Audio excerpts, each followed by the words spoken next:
মই ডক্টৰ আনন্দ কাঠাৰ আৰু যিটো আজি প্ৰগ্ৰেম হৈছে RBSK এটা মাল্টি স্পেচিয়েলিটি কেম্প তো আমাৰ কাৰ্বি আংলং ইষ্টৰ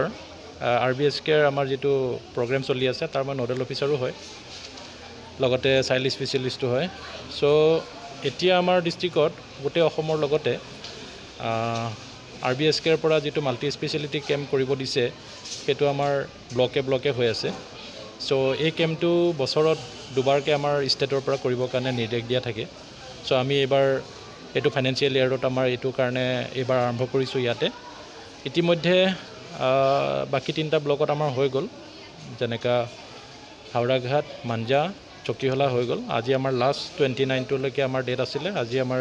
বোকাজানত লাষ্ট কেম্পটো হৈ আছে চ'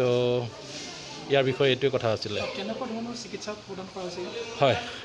চিকিৎসাটো ইয়াত এনেকুৱা ধৰণৰ যে আমাৰ RBSKৰ দুটা টিম আমাৰ প্ৰত্যেক ব্লকত ইতিমধ্যে গোটেই বছৰটো কাম কৰি থাকে চ' তেওঁলোকে স্কুলবিলাকত ভিজিট কৰাৰ পিছত তেওঁলোকে যিমানখিনি তেওঁলোকৰ লেভেলত পাৰে তেওঁলোকে চিকিৎসাখিনি পেৰিফেৰি বা স্কুল লেভেলত তেওঁলোকে দি থৈ আহে তাৰ উপৰি যিখিনি ল'ৰা ছোৱালী তেওঁলোকে লিষ্ট কৰি ৰাখে যাৰ নেকি চিকিৎসা অকণমান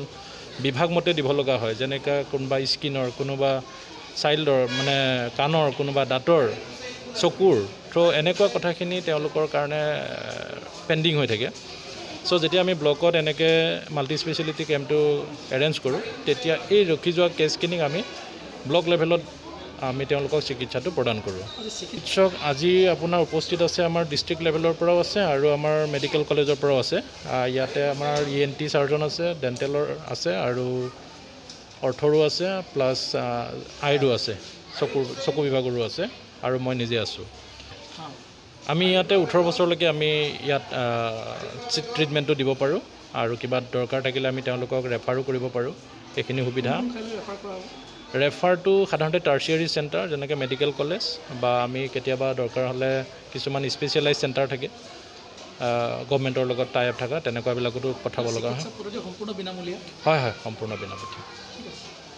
পেচেণ্ট আহিছে তথাপিও আমি আৰু আশা কৰি আছোঁ যে আমাৰ 400-500 মান টাৰ্গেট ধৰিছোঁ কাৰণ আমাৰ গোটেই এৰিয়াখিনিয়ে কভাৰ কৰা হয় গোটেই বোকাজান ব্লকটোৱে কভাৰ কৰা হয়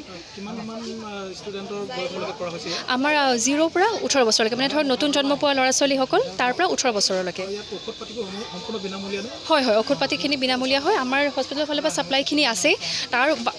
বাহিৰে যদি বেলেগ কিবা মানে ঔষধ দৰকাৰ পৰিছে তো সেইটো আমি ফাৰ্মাচী এখন ঠিক কৰি দিছোঁ তো তেওঁলোকে তাৰ পৰা লৈ ল'ব পাৰিব সেইটো বিনামূলীয়া হিচাপে হ'ব চিকিৎসকসকল গোটেইখিনি আমাৰ